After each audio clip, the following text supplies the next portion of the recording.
क्रांतिसूर्य ज्योतिबांनी काढली मुलींसाठी पहिली शाळा. क्रांतिसूर्य ज्योतिबांनी काढली मुलींसाठी पहिली शाळा. स्त्रियांच्या अंधारात फुलविला ज्ञानाचा मळा. स्त्रियांच्या अंधारात फुलविला ज्ञानाचा मळा. नमस्कार, माझे नाव दीप्ती दीपक कांबळे. मी इयत्ता 4वी ब मध्ये शिकते. सर्वप्रथम महात्मा ज्योतिबा फुले यांच्या विचारांना व कार्याला मी अभिवादन करते. आज या ठिकाणी महात्मा ज्योतिबा फुले जयंती निमित्त मी तुम्हाला काही 4 शब्द सांगणार आहे. ते तुम्ही शांतपणे ऐकून घ्यावे अशी माझी नम्र विनंती.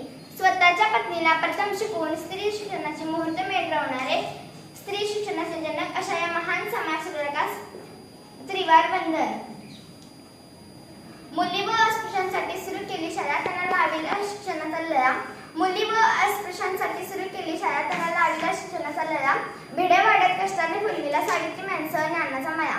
भिडेवाड्यात कष्टाने फुलविला सावित्रीमांसह ज्ञानाचा मळा. महात्मा ज्योतिबा फुले हे भारतातील एक थोर समाजसुधारक होते. त्यांचा जन्म 11 एप्रिल 1827 रोजी सातारा जिल्ह्यातील कटगुण या गावी झाला. गोरे हे त्यांचे मूळ नाव असून त्यांचे वडील फुलांचा व्यवसाय करत होते, म्हणून त्यांना लोक फुले या नावाने ओळखू लागले. त्यांच्या वडिलांचे नाव गोविंदराव फुले व आईचे नाव चिमणाबाई फुले होते. त्यांनी सन 1848 मध्ये पुण्यातील भिडेवाड्यात मुलींसाठी पहिली शाळा सुरू केली. सावित्रीबाई फुले ह्या त्या शाळेतील पहिल्या महिला शिक्षिका होत्या.